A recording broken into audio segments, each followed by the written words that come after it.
Tonight, our topic of discussion will be about our individual journeys to entrepreneurship and our revelations, how our corporate roles and prepared us and contributed to our journey, what it taught us, and ultimately has helped us along the way. So, Jeff, let's start with you. You have such a strong background.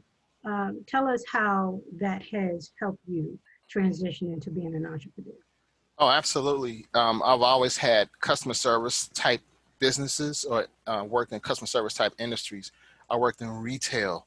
I worked at a gas station, literally at a gas station. I worked at Payless Shoes.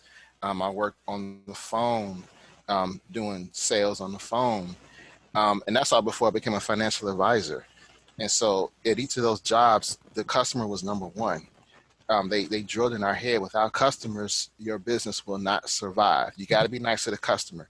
Leave all your negative feelings, your negative energy, whatever happened before you stepped into the office or you picked up the phone is in the past. You have to focus on giving the customer excellent service, make them feel good, make them feel wanted, and everything else will fall back and fall into place.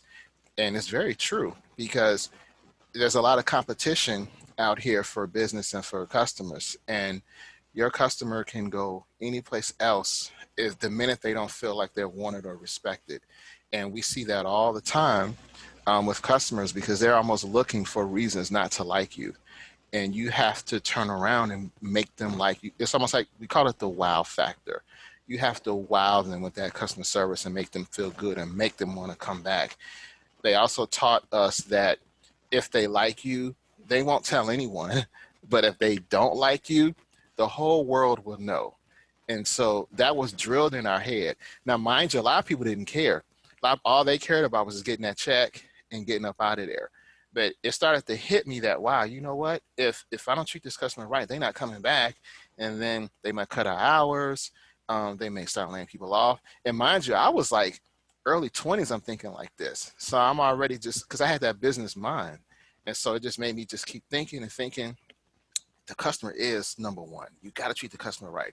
Then when I became a financial advisor, they recorded all our phone calls because they had to make sure we weren't saying anything that was against the law or illegal or unethical. So it really hyped up my thinking about how I talked to the customer, how I respected the customer, and how I was honest to the customer. So now this is years and years and years of this drilled in my head, in person, on the phone, everywhere. No matter where I'm dealing with the customer, I have to be on point. They have to think, okay, this guy's really nice. He's knowledgeable. That's why I can really like talk about and explain different things because they drilled in our head. You got to be able to explain to the customer. So now fast forward, I'm now, self-employed.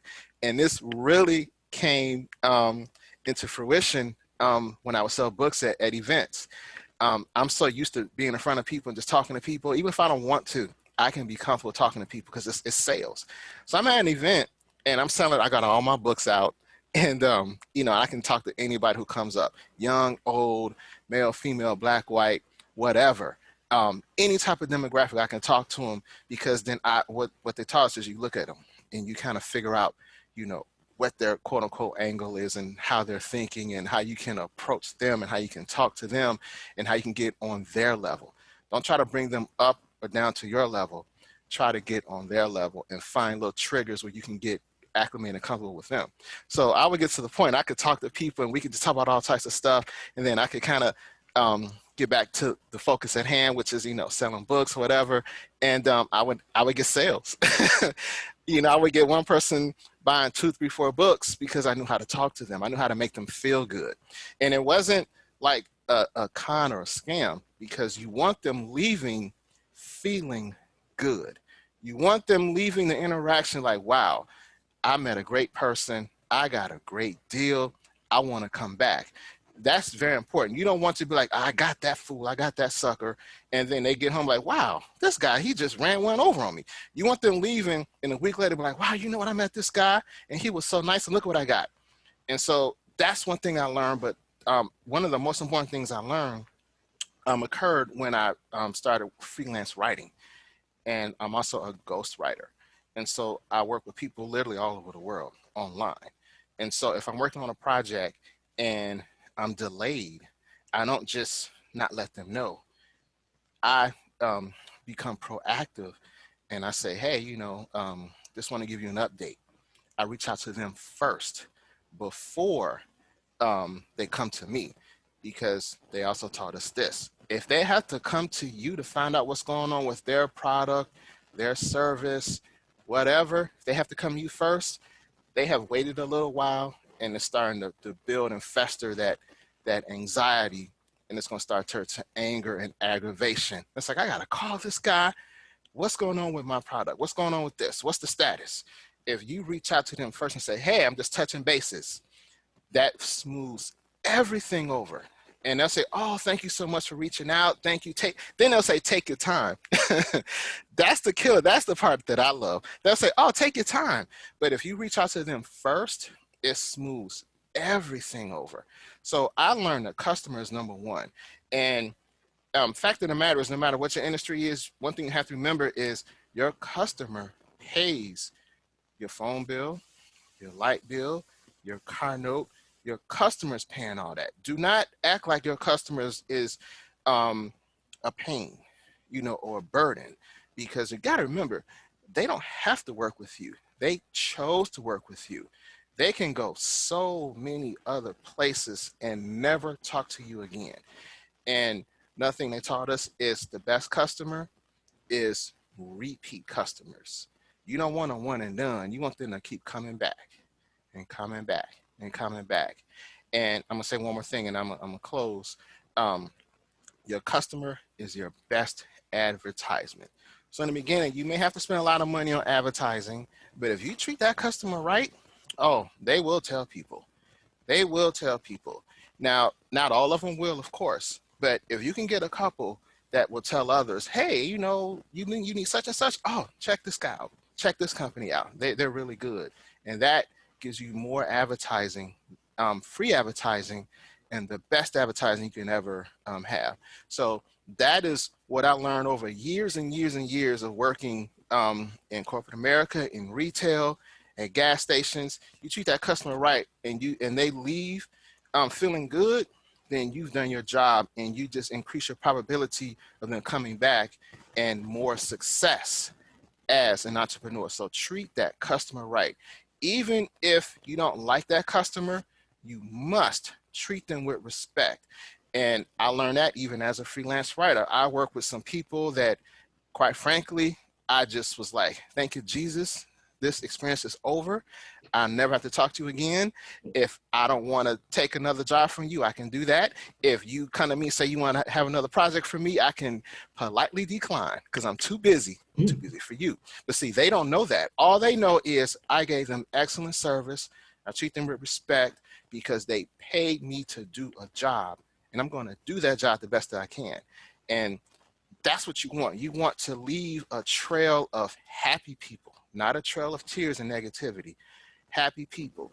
Even if you did not like them or like the business or the interaction, do not mess up that experience for the customer because they paid you to do a job, and you must stay professional at all times. And that's what I learned. Thank you, Jeff. We can definitely tell that Jeff is a consummate professional, Absolutely. very structured, and we also see how he's maintained his bestseller attitude, because we know now his customers are coming back because Jeff is keeping them very informed and very educated along the way. Same as he's helping out with our team here, Jeff provides a strong background and guidance as far as entrepreneurship, business ethics, and just overall who you are as a person represents everything that you do. And Jeff personifies that as well. Dion, you wanted to say something real quick? Jeff, that was very thorough. I know you said we could chime in and stuff on what you were saying, but that was very thorough. And that made it again. You always speak with so much clarity, and just being very definitive. And those points are amazing. I wrote down, "Don't make a trail of tears." You know, we've been talking about the journey and different streets and getting this together and stuff like that. And I made a big note: do not make a trail of tears for your Thank customers. you. It's true. It's true though. It'll make you cry later. It's very true. And I just want to say, as business owners, we have to sometimes got to get that chip off our shoulder. We think, oh, I got a business.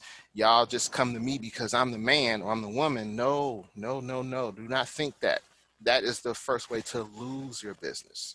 Be humble, but be professional, be thorough, and have that attitude, even behind closed doors. Like, I'm number one. I'm going to knock them off their feet and make them want to come back because the competition cannot mess with me. And if you have that attitude, that can help you go a long way. But like I said, still be humble, still be professional, but have that attitude like I'm finna knock it out the park and they're gonna love me. Thanks, Jeff. So Chanel, yours, what you do with your company and what Jeff does too, we're anxious to see how your positions has helped you along your journey. Yeah, well, I just want to piggyback off of what Jeff said, especially in the travel industry, my clients have options. They could book trips online by themselves. The industry, I feel like, is saturated, fortunately and unfortunately. So we're always trying to, stay competitive, really evaluating our value add. And going above and beyond, like you said, Jeff. And something that's important to us is I don't spend a lot of marketing dollars. Literally, all of my business is repeat customers or word of mouth, which is what I value. We have some people that find us on, on Google searches and on social media, but that repeat customer and that word of mouth shows that we're doing something and we're doing it right and well. So just to kind of segue in, I'm the CEO of Moonglade Travel, and we are a boutique travel consulting company. And a lot of my background has been in the nonprofit sector. I've worked as a program manager for various nonprofits that served underserved individuals in some capacity. A lot of my passion has been in women's and girl empowerment. So one of our specialties and focuses through Moonglade Travel is our women's wellness journeys, which we've talked about before. And that's really just a trip that a group of women get together and we go somewhere nice and we really just encourage and inspire each other and take a moment just to kind of revitalize and revamp ourselves so we can go back to our everyday life pouring into everybody else. So I think that's one of the things that has transitioned from my, professional background into entrepreneurship. Another thing, being in the nonprofit sector as a program manager, I did a lot with grants and administration. So a lot of that attention to detail is critical in the work that I do as a travel advisor, because we're talking about trips that we're putting together that have so many different components. So being very critical and having that keen eye on attention to detail is very important. And then organizational skills, that's, definitely something that we carried over. And then advocacy. A lot of my work in Moonglade Travel is about educating our clients on various options and restrictions, especially now during COVID. And then just advocacy. If a client has an issue with the trip, I had a client in Paris last year, and we arranged for them to go on a dinner cruise. And they missed it. They missed their cruise. So mind you, they're in a foreign country. They don't speak the language. They have to navigate, okay, now what? We've missed this cruise. Can we get on the next one? Do we get our money back? What happens? So when my phone rings at 3 a.m., I do have to, let my husband know that it's a client in Paris because that's a time difference. I'm there. They don't have to wait on hold on a 1-800 number. They don't have to speak to someone who isn't able to, address their need or their issue at the moment. That's me advocating on their behalf, making any alternative arrangements that we need to do. So that's another thing that we pride ourselves on. But it's also something that my professional background has equipped me to thrive in our current business. So I'm sure there's more that I'm leaving out, but those are the top couple of things that I really thought stood out from my professional experience to the industry that I currently run a business in. Thank you, Chanel, for that. And we're, of course, still looking forward to the trip to Tampa to go hang out. Soon coming. So, and we're looking forward to the industry opening up and the opportunities that are coming your way that are going to pick things up real soon. So we're definitely looking forward to that for you. Thank you. So we're going to go to Julie. Hello, everyone. My name is Julie Logan. I am the CEO of J. Logan Business Support Services, a subsidiary of J. Logan and Company, LLC. My experience, oh my God, so this group always messes with me about taking notes. So if you could see my notebook right now of all the different points that I want to try to make sure I cover it in a few minutes, but my background has expanded for over 19, almost 20 years. And so it ranged from some of the bullet points I wrote down is that my journey helped me with to this day is around relationship building. Jeff, to your point, customer service. Chanel, to your point, empowerment, diversity, advocacy. You know, now being an entrepreneur, I am now in that arena. But some of my background helped me to be the woman and the company and the entrepreneur that I am today. So I started my career as a grocery store clerk. I was ringing up groceries. And so that's customer service. You got to take care of people's food and you got to have that conversation with folks. Then from there, I moved to Sears Roebuck. Some of you probably too young to understand what Sears Roebuck is about, but I was a clerk taking orders. And so that means it's customer service. You're dealing with people. You have to listen intently, right, to folks' needs. And so that carried over for years. And then I moved from there to the food service industry. I worked for the corporate office for Advantica Restaurant Group, now Denny's. So I supported the chief diversity officer. And you can imagine I was there during the discrimination era that Denny's was experiencing as well too. So being able to obtain the diversity training and experience on how to treat people fairly, right? And then from there, I moved from automotive, still in the corporate office, worked for BMW for a little bit, then transitioned from there to financial services, and that's where I ended my career. And even within financial services, people think banking, definitely banking, but the engine and the parts behind the banking, like diversity recruiting, you got to get your talent in, you got to get senior leaders in there, right, to help run the company. I was part of media and events, putting on different events for our leaders and developing those relationships with national organizations. And then lastly, ended my career in supply diversity, working with minority and women-owned businesses. So you can see as my journey come full circle now as an entrepreneur, as an African-American woman entrepreneur, all of those experiences helped me get to where I am today and now tapping into supply chain and really understanding what it means from a supply chain world on how to grow your business and how to make sure your numbers are what they are, right, Jeff? Your profit and loss statements, all of that good stuff. So you got to understand that. So my journey has been one, I would say, a blessing. I've had my ups and downs, I've had my ins and outs with people, customers, but never burn those bridges. Never burn bridges with companies and people that you develop relationships with, because as an entrepreneur, as we all know, we come back full circle. And sometimes we have to reach out to those folks that we've had connections and relationships with over the year. So my journey has been one of grace and favor and mercy. And I'm just thankful for the opportunity to be able to share with others that if you dream it, and if you believe it, and if you ask it, you can receive it. Agreed. I definitely agree, Julie. Definitely agree. Dion? Just everything that everyone has said already is it is really a part of everybody's experience that tries to just strike out on their own and be entrepreneurial. From just thinking the first job I had, my mother connected me to someone she knew, and he gave me a job at his barbecue restaurant.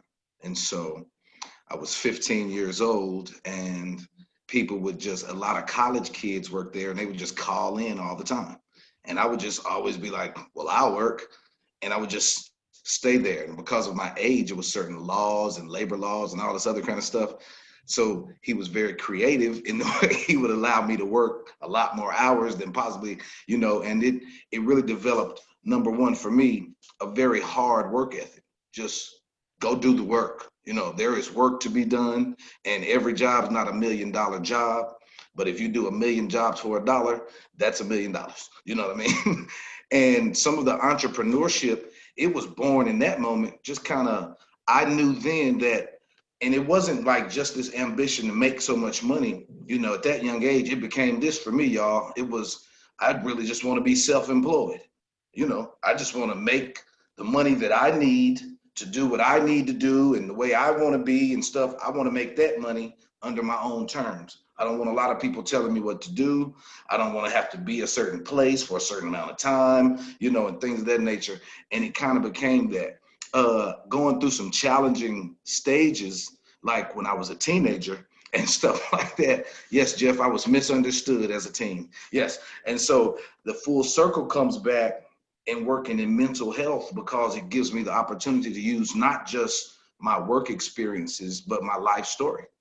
And just began working in wherever someone was available to literally, contact people and touch people's lives. Everything you guys said, Jeff, when Jeff was talking about prevention and just going before even it gets out of hand, I've learned that working in mental health, because mental health is literally working with different personalities, which you encounter when you're doing customer service. And Chanel, I like something you said about people choose to come to us, because most of us are not a monopoly.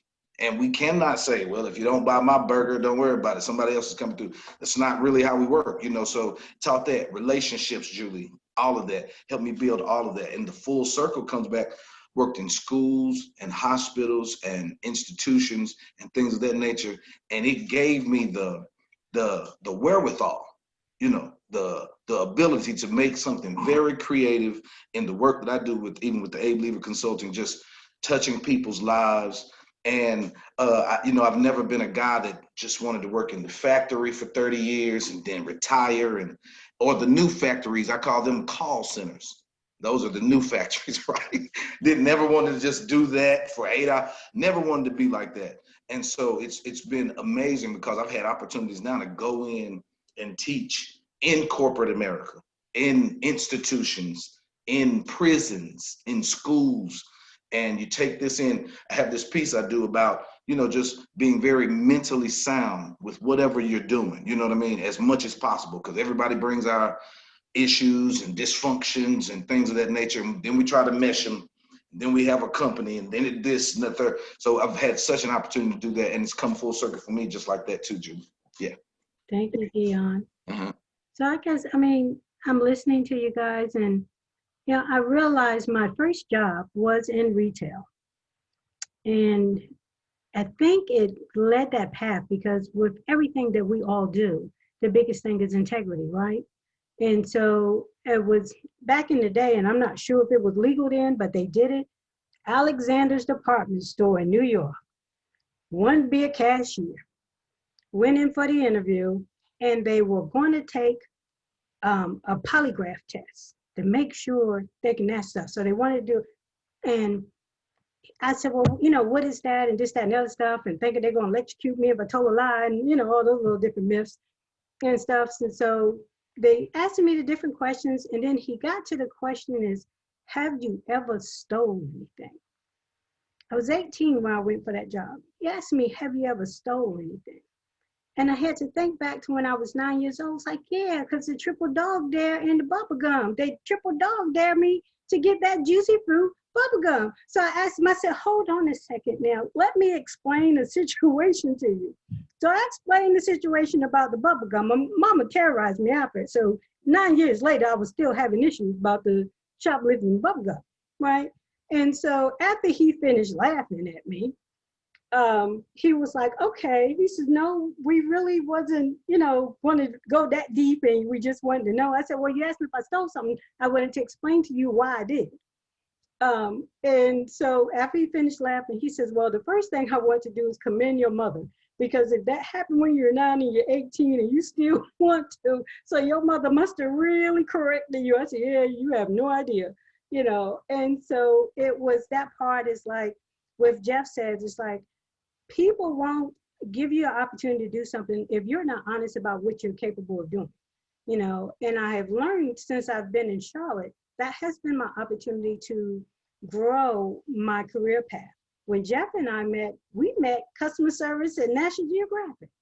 You know, when I came to Charlotte, single mother, I'm trying to figure out how I'm going to, you know, shake and move. I have to do things so that my daughter is not going to want for anything just because I'm the only provider for her. And opportunities happen, like God opens doors for you when you're ready for them. I may have thought I was ready for them in 97. He's like, no, sister girl, you got some stuff you need to work on.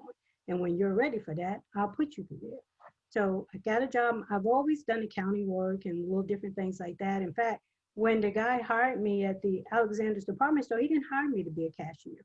He actually hired me to be undercover in the retail stores and spy on the other employees so that we could know the actual cost of the loss. I mean, I literally reported on a girl ripped her pantyhose, went on the floor, took a pair of pantyhose and put them back on, and you know, and I had to write reports on stuff like that. I don't know why she thought it was okay. I was standing right there, you know, but it just Damn, you was Walona. You was Walona from Good exactly. Time. It really She was a was. narc. Yeah, you know, like sitting there acting like I'm a cashier, but I was actually checking to see how cashiers, and they floated me around different stores, and I even worked in the cash room because money was coming up short.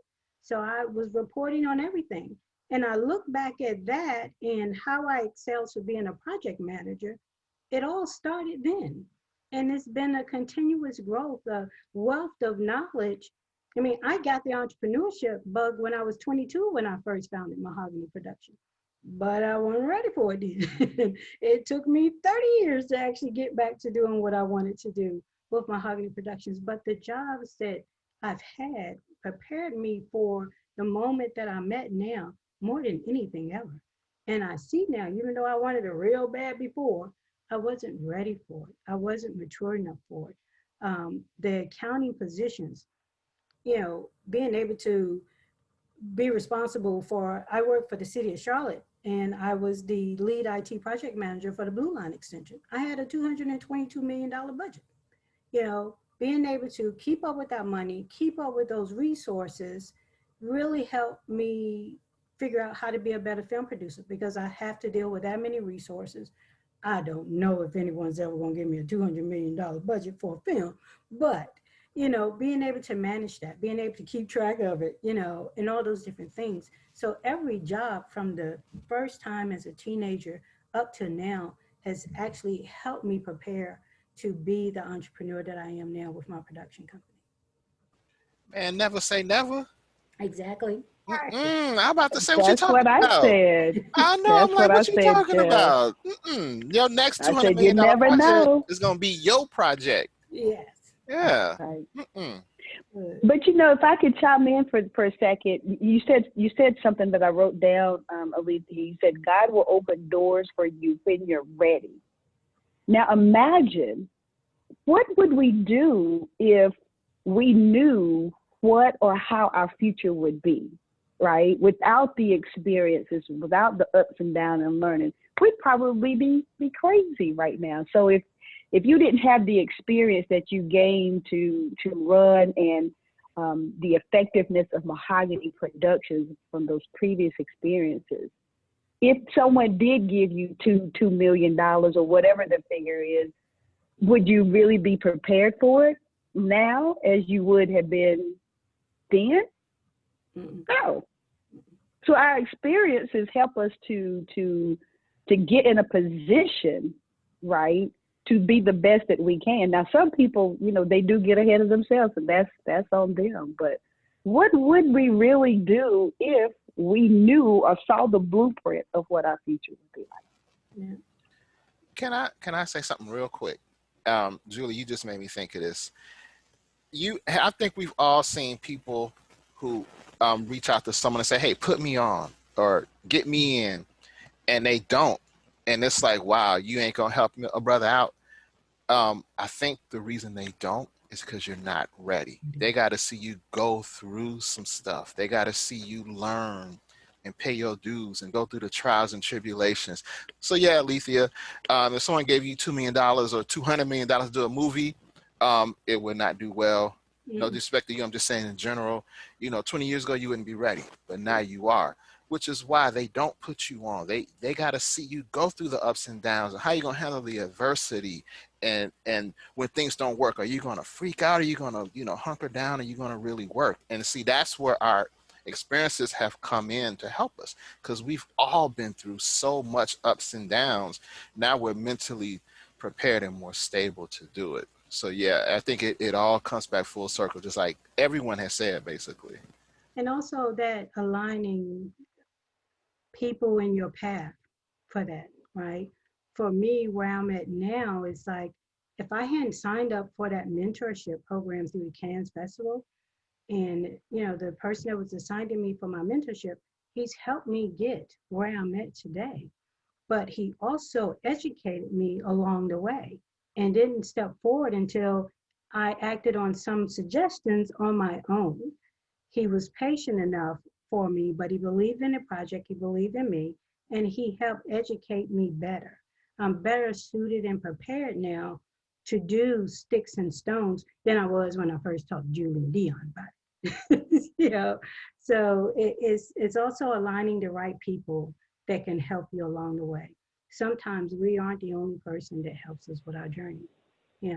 As the five of us right here represent now, there is so much growth as far as the knowledge that we all share, that we're giving out on a weekly basis to other people. And so I think that's important right now too, because there are so many people still struggling and trying to figure out where they're going to do next. And this could be our stories, could be their opportunity to figure out who they can be aligned with so that they can move forward with their dream.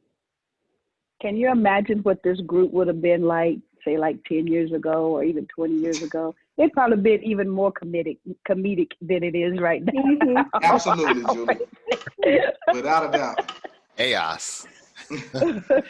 Hey, But because of Chanel's. our experiences, we now have information that we can share to help somebody else get to the next level. That's what it's about for me. Mm-hmm. I really realized after looking at my journey, I said everything that I've done is about, really been about helping others to grow. While in the back of my mind it's helping me grow as well too, but really I wasn't even thinking about me, it's always thinking about other people and helping them get to the next level. Chanel said something that I think can resonate with all of us. She said her client was in France and called her at 3 a.m. and she picked up the phone. When you call somebody and they pick up the phone instead of that voice recording, do you know how happy you are? I was like, oh, thank you, Jesus. Mm-hmm. I got a live person. They're going to help me. And then if you're nice and professional and get the job done, that is like the best, because our expectations have become so low now, because we expect to get that phone prompt. If you speak English, press 1. Spanish, press 2. You got choices 1, 2, 3, 4, 5, 6, 7. Then from 7, then you go to 1, 2, 3. Then from 1, 2, 3, you go to 1, 2. Then you get a voicemail. That's 10 minutes later. Someone called you and you picked up. That is one of the best feelings in the world. And how can I help you? What do you need? And you get it done. That is one of the best things you can do as a business owner, entrepreneur, to help your customers. Yeah. So yeah, I can imagine that person in France freaking out, and they know it's late, and they know you're in a whole nother country, and they know you probably wouldn't pick up, but you picked up. That, as from a customer perspective, that is the best feeling in the world. So like, oh, someone's gonna help me. I don't have to go through a recording, and that is gold.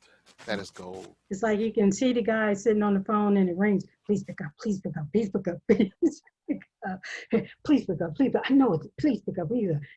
They probably looked at the phone like, yeah, really? Like, I got help. She's there. And that's another thing too, that as Jeff was saying, that repeat customer. Those are the people. No, I don't care what American Airlines is doing. I know what Moonglade is doing, and I'm going to stick with them. Yeah, it's important and it's critical. The way I plan my trips or even provide the level of customer service is through my experience or how I want my experience to be. So that's why I'm always going, above and beyond. I've learned to set boundaries, over the years. I can't always answer, if it's depending upon what the situation is. If I know I have clients traveling, then obviously I'm available. But just on a whim, I was taking calls at Saturday mornings when I'm out at soccer practice with my kids. So it's about balance, especially when you have, family or just self-care too, balancing out running a business, especially when you are limited on your staff and your resources, really balancing it out. But I wanted to go back to something I think Julie and Jeff mentioned, just about the journey, in preparation. Timing is everything, and you never know what you have to go through, what no's you have to hear, what doors have to close in your face, what lessons you have to learn, or what blessings in someone else's life or journey you have to be before you are thoroughly prepared or equipped with, moving to the next stage or phase in your journey. So timing is everything. I agree with I that. just have a question. I have a question for Chanel. So, 3:00 in the morning, you get a call. You're asleep, I'm assuming. Take us through that process. What was your voice like? Did you have to get up and clear your throat a couple of times so that you could still feel and make the customer feel important and special, that you was waiting on their call the whole night? Yes, do tell, do tell. I'm just interested to know. So first, I had to look over at my husband, who's giving me an eye, and say, like, who in the world, do you know what time it is? I'm like, hold up, this is, and luckily it was a client who was also a good friend of ours. So that also made the situation a little bit different. But, once I kind of got him squared away, answered, professionally, good. Hello, this is Chanel with Moonlight Travel. How can I help you? And it was Mike and Mika were in Paris on their 20th anniversary. And he's like, yeah, we missed our cruise dinner and we don't know what to do. We don't understand what they're saying. They're telling us to go here and call here. And I'm like, just stay put. I'll handle it. Stand by. And then I'm making phone calls to my connections and, partners that I work with, some of my suppliers, to iron it out. Unfortunately, that was the last cruise of the night. So we ended up sending them back to their hotel room or finding dinner elsewhere and reschedule them for the next day. So it was a process, but yes, I was available. Probably was a little groggy in the voice at 3 a.m. But yeah, I always have to be on my P's and Q's. Even well, like I wanted. Jeff, No, there's go ahead. no bad, or if there is a bad day, you won't see it. Yeah. Yeah. And see, I wanted to ask that question because in case that somebody that's listening to this call is in the same industry, they have to understand it's sacrifice. Yeah. No matter the time of the day, you sacrificed and sacrifice and understanding. And you said the balance, because you had to make sure home was taken care of first, right? And then sacrifice to your customer. And then you gave them the overall customer service. And so as entrepreneurs, sometimes you have to go the extra mile. So I just really wanted to hear your story. And I appreciate you sharing that so that somebody who's listening, they could understand those are some of the things you have to do. Yeah. Good point, Julie. Absolutely. One of my mentors, Julie, he says this. He always says, after your when you're traveling your journey, you're not paying as much. You're not paying as much attention because you have to go through each step literally. He says, but there comes a time when you recognize that the journey is what you really enjoyed. The learning, the experiences. It's argued. Some people argue, some people learn through books, literally, and things like that. But experience is always the most impactful teacher. Yeah. And I've heard Jeff say it, I've heard you say it, Julie, and I've heard Chanel say it, because word of mouth is the oldest form of advertising. If the internet shuts down, if no more papers are printed or nothing like that, it'll be that kind of connection with people you've serviced or helped and that have responded back in kind and things of that nature. That's great stuff right there, Chanel. Not about what you know, but who you know. Who you know. Absolutely, Julie. Absolutely. Hey, what I've discovered is the hardest task or obstacle you have to overcome is the most rewarding. It's like, man, I did that. I went through it and I got through it. Yes, And it's like, and you just feel like you're on top of the world. yes. Jeff, that was well Can't said. nobody mess Yes. with you. But see, when you're going through it, it's like, oh Lord Jesus, I can't do it.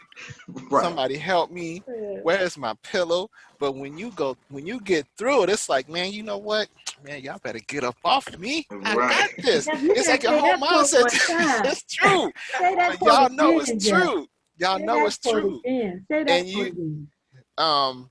I forgot. Man, I be on the When wrong. you go, It's recorded. Julie, what I say? I don't know. I be Jeff, flowing. what you I be did say, Jeff, freestyling.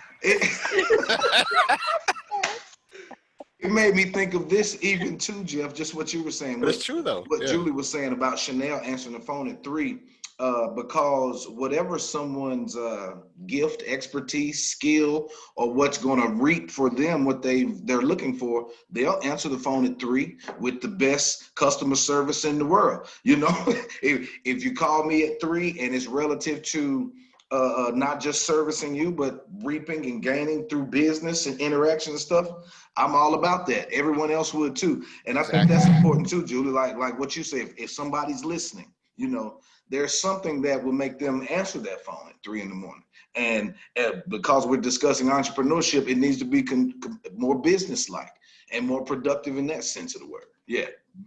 and you have to, but people have to remind themselves. So we know we have all these different personalities. I myself consider myself more of an introvert, although when you interact with me, you wouldn't think so. And it's getting outside that bubble, and finding a comfort zone in it, even if it's just for a few hours, but getting outside your bubble, that is just almost mandatory. You just can't be horse with blinders on. There's, right and left, forward and backwards. You just have to pivot at the right times. Alethea, I agree with that. I am not a salesperson at all. I'm in the number one sales industry in the world. I am not an extrovert. I'm not a people person to the point where I'm like, Jeff, I'm talking to everybody. I'm, doing these presentations in front of large audiences. Not me at all. But like you said, it was getting out of my comfort zone. And I haven't mastered that, so to speak, but I have in a way of, like you said, building relationships. Each client that calls me or emails me looking to learn more about our services, I form that relationship with them. I'm transparent. I walk through the entire process, knowing that, like I said, you have options. You don't have to go with me, but I'm going to provide you with all the information that you need to make a thorough decision, whether you want to or not. So stepping out of my comfort zone, to master or work towards mastering those skills that I haven't learned or that I don't feel like that I'm good at, or that's not my expertise. So I think that's so critical. And going back to what you said, Jeff, this year alone, I mean, we've canceled literally every trip that we had planned for this year in the beginning of next has been canceled. And I want to say probably about 95% of my clients have all gotten, if not a full refund, with and without travel protection, has a travel credit for the amount that they have paid. So I'm patting myself on the back. I mean, it was the horror story. I mean, this is the worst year ever. But I can honestly say that I have showed up for my clients and they can say it too. So I agree. It hurts when you're going through it, but it's definitely an accomplishment that I'm proud of. And they're going to remember that when things Absolutely. Oh yeah. that level of customer service that you didn't put them through, what the airlines would put them through, all this other stuff. They didn't have to contend with that. When that stuff opens up again, it's going to be a floodgate.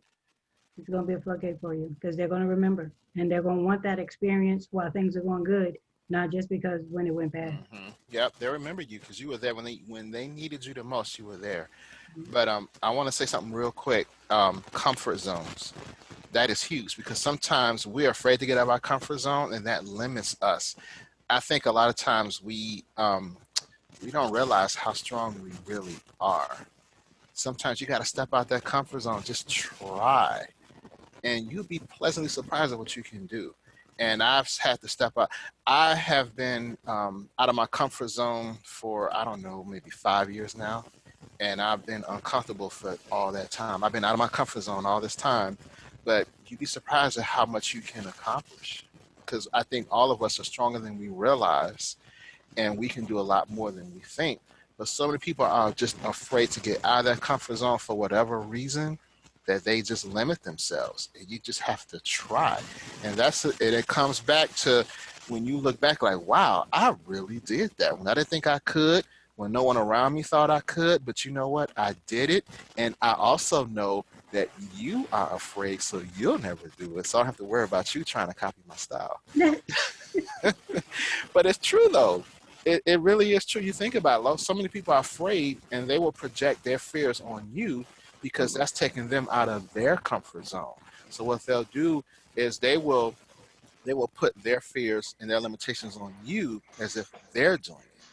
When in reality, you have to worry about you and focus on you. And if you can get out that comfort zone, there's nothing you can't accomplish.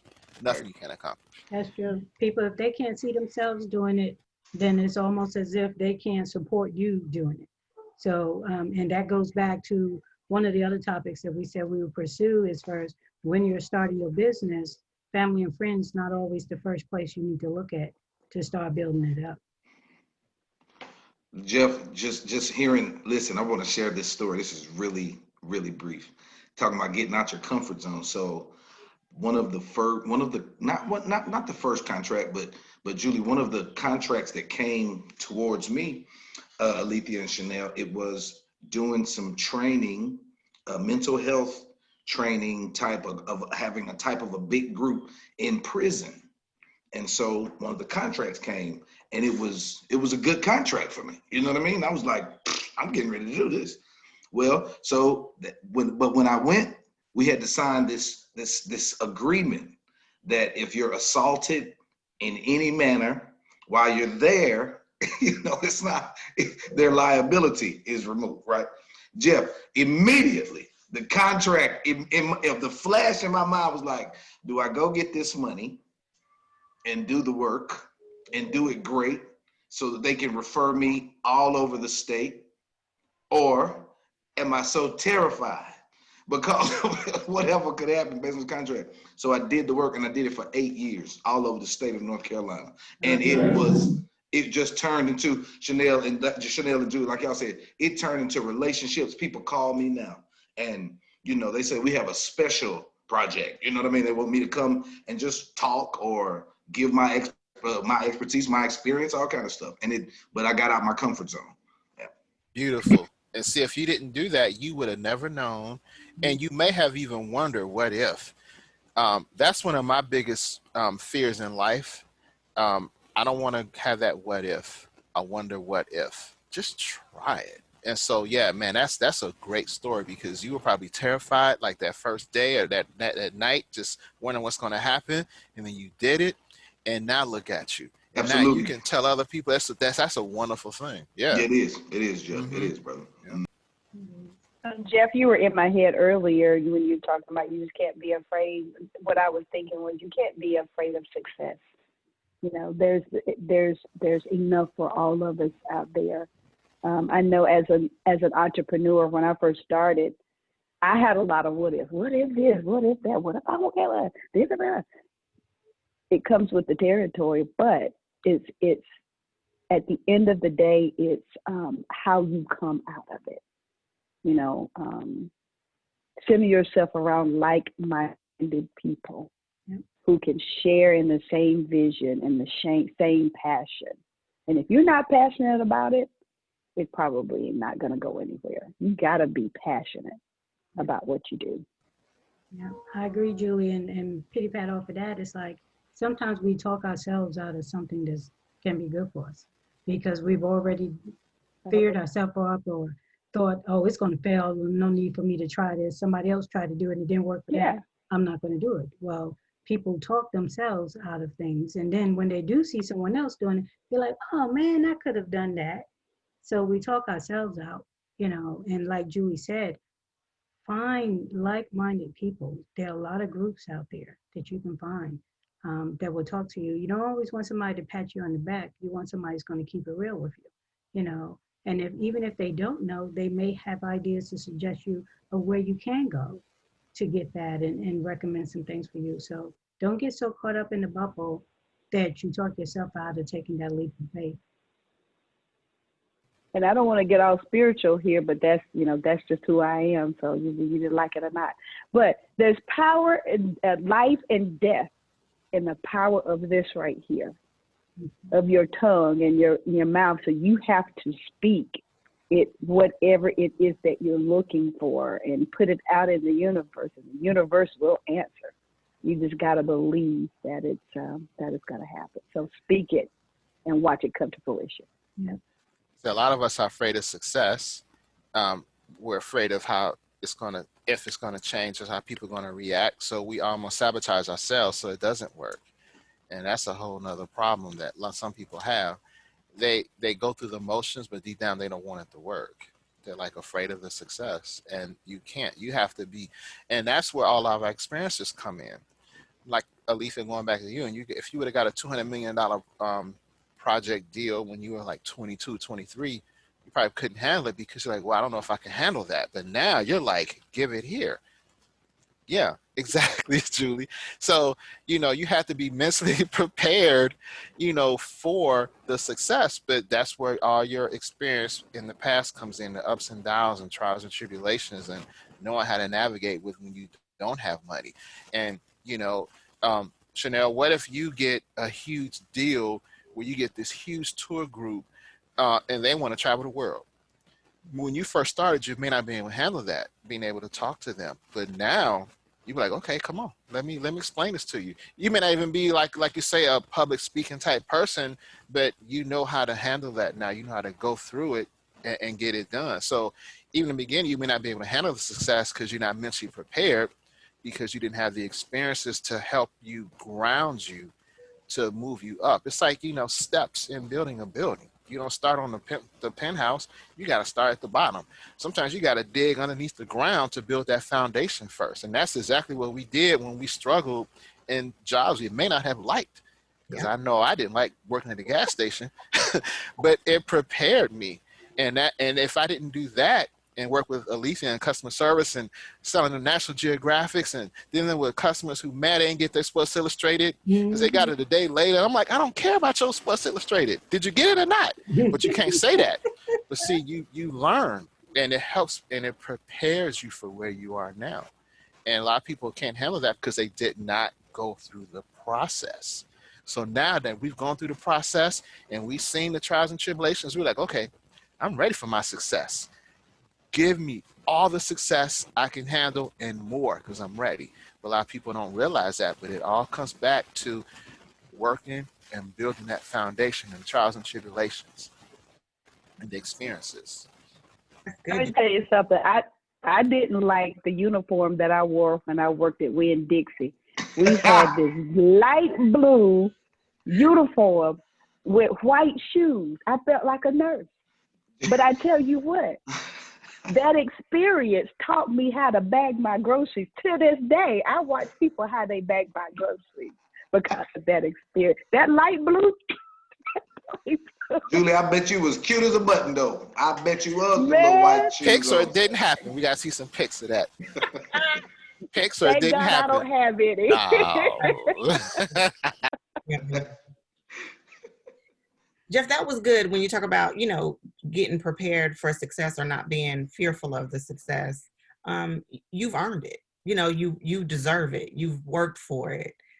You know, sit back and embrace it. You know, and sometimes it looks scary.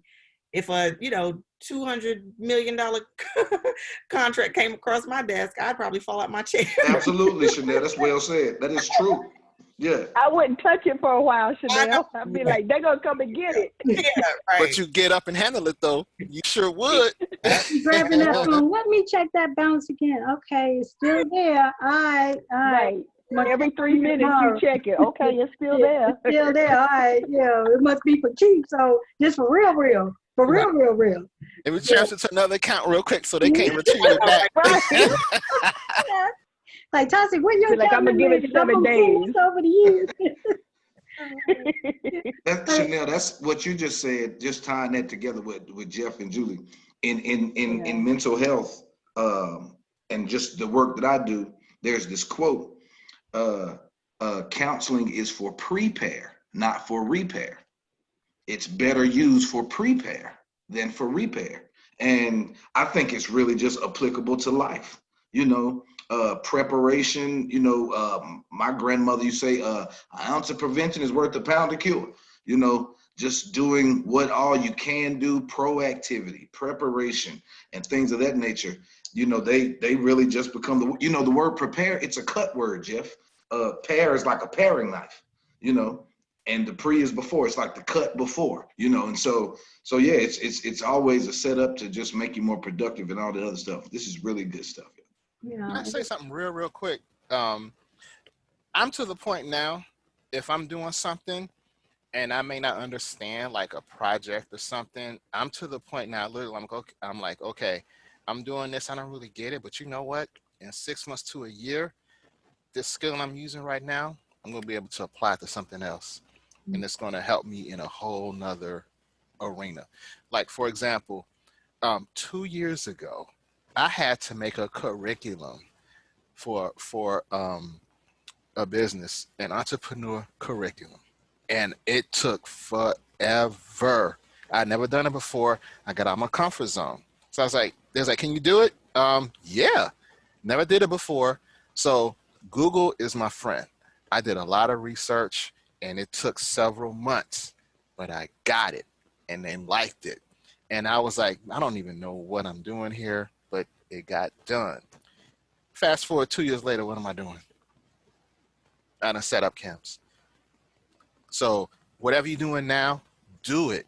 If someone gives you a job or assignment or project and you're like, I don't really know how I can use this, you never know, because we're all entrepreneurs, we're all creative, we're all very intelligent. You never know how you can apply that to what you're doing right now to grow your business or to even expand your business. So we all have to keep an open mind as to what we're doing, because everything we're doing at this point is going to benefit us in some type of way. And it may not be today, but if you put it in the back of your head, it's like, wow, I got another trick up my sleeve.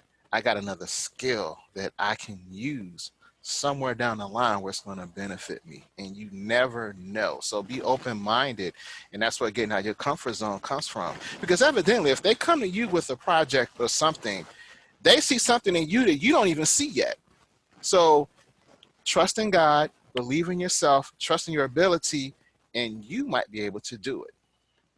Yeah, like Julie was saying, he's walking by faith, not by sight. You know, our timing and God's timing is two different things. And so when we're ready, he's going to let us know. He will let us know. And you just have to believe in yourself and have faith that he put that idea in you. He's going to help you bring it to fruition. Again, it's just your timing and his timing is two different things. And yeah, Julie it can leaving take, us. mm-hmm, and it can take, 30 years, but Julie, Julie's leaving. Julie has to jump off. So Can she give love us a you, Julie. motivational message real Yeah. quick? Yeah, give us A her, Say it let ten-second again. me give her last motivational. words. Yeah, let me Yeah. give her last words. No, the one thing I wanted to say before I dropped off, and Jeff, I think you kind of summed it up, is that someone somewhere cannot complete or obtain their goal until you complete yours. So you have to complete yours so that you can help somebody else complete theirs, and they'll help somebody complete theirs. Yeah. With that, I'm Julie Logan, and I'm out. Yes, you are See y'all. wonderful, Julie. Hey, Julie. Take care. That was See ya. perfect. Yeah, well, that was great. That's out right there.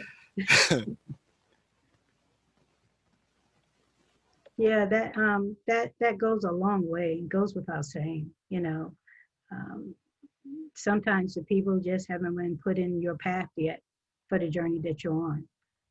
Every journey has a stop for a segment of learning, and just, got to be cultivated sometimes to do what you want to do. It's nothing wrong with taking a leap of faith, but you also have to remember you don't know everything required for the journey that you're on. And that lesson never stops. Every day, every week, and every month, there's a learning curve.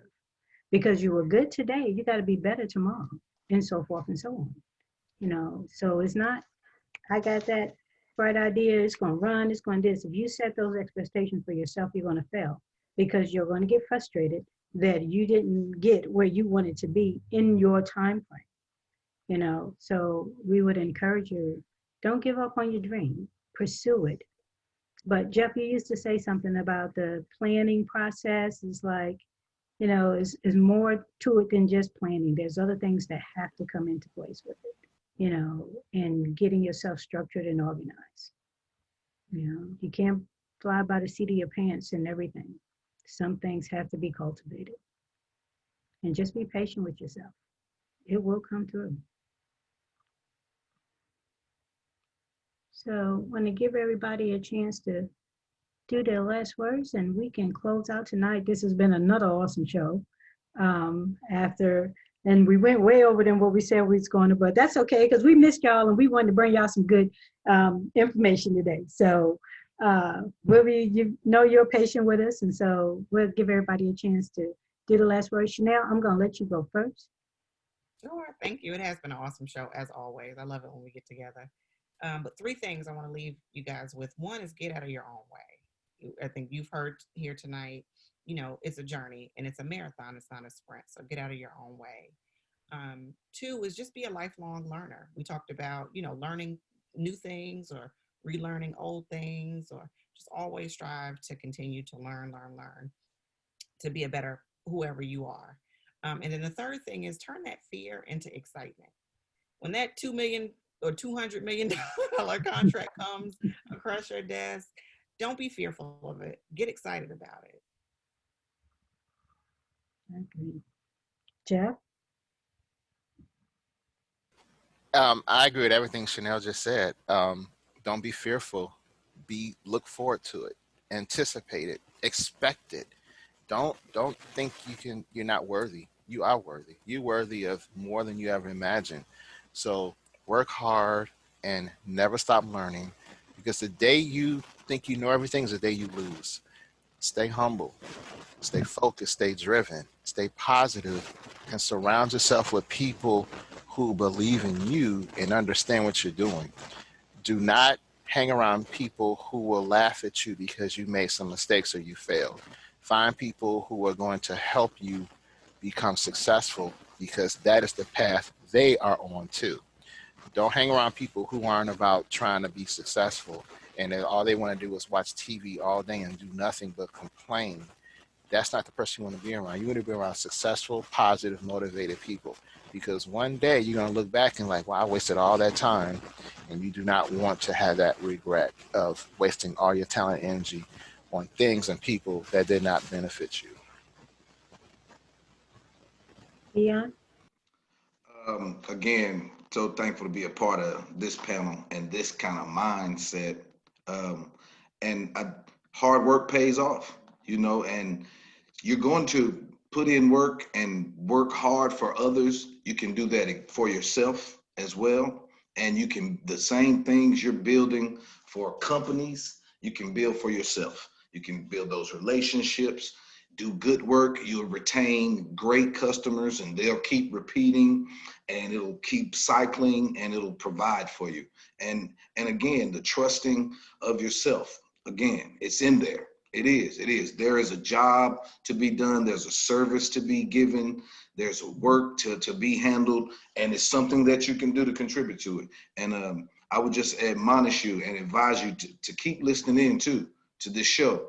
These are some, if I would have had this show as I was preparing, it's no telling, it could look a lot different even, you know? And so utilize these resources that we're giving you. It's awesome. I agree with Dion. And the other thing too is that we said it, so don't get too caught up in your plan. Your plan may have had a top 8, but as you're going along, you may end up with a top 10 or 12 or 15 or 20. But don't get discouraged because the plan is excelling, because that's growth. That means you're becoming more knowledgeable and you know there are other things that you need to do to continue on as far as your growth. So don't let it, don't go in blindsided by, oh, this is my plan. I'm going to do 1 through 5 and I'm going to get there. No, honey, there's going to be a 6, a 7, a 8, a 9, a 42, a 73, A 1A, a 5A, and all of them. You know, so don't walk around with horse with blinders on. You know, you have to pivot when you step. As an entrepreneur, we pivot when we step. You know, every step brings you closer, but then it also opens doors that you see, but you're still not close enough to that door to get through it. You got to pivot when you step. You know, you have to get out of those bubbles. We've all said that tonight. Get out of your own way and align yourself with like-minded people. If your cousin ain't never had a t-shirt business, just because he wear t-shirts, don't mean he's the best person for you to talk to about t-shirts. I'm just saying. I'm just saying. And so we want you to enjoy what we're bringing to you this month. We're going to be focusing on planting seeds. We want to help you in your journey of planting seeds, bringing your dreams to fruition. As we are in the process of our dreams still coming into fruition. You know, even though we've been doing it for a while, we are still knowing that we're growing. And we know we still have more left on this journey. So we're going to help you catch up to where we were and bring you to where you can be and carry on for how further you need to go. That's what we want to do for you this month. So even if it's not you and you don't feel you have that bug, but you know your cousin Ann does, tell Ann to join in with us next week. We have something we want to share with her. And you can always watch the shows. And we're happy to say that even if you're not on Facebook Live, we're on iTunes, we're on iHeartRadio, we're on Google Podcasts, we're on Spotify. So whatever your favorite method of listening to anything, you can still listen to us. You can catch up on our first season, and this way you'll be well prepared for the second season that we're going to bring you. But we're happy to share that knowledge with you because that's how we all succeed. It's not a black or white thing. You know, it's just following our dreams thing. It's what we're doing. And it's what we would love to hear your story saying how we're helping you do it as well. So if you have any questions, please reach out, leave us some comments. We'll have the entrepreneurs respond to you and we'll give you answers in real time next week. So without further ado, we're going to let you guys know we're going to end the show tonight. It's been great. We've missed you. We hope you've missed us. And then we'll be back next week. And we're going to give some more announcements of other things that you'll be able to do to interact with us this particular season. So stay informed, keep your head up. You know, we're here, we're rooting for anyone that wants to pursue this dream in their life. And we're going to say, have a great life, live your dream. And we'll all say, good night. Good night, everyone. All right. It's been a pleasure.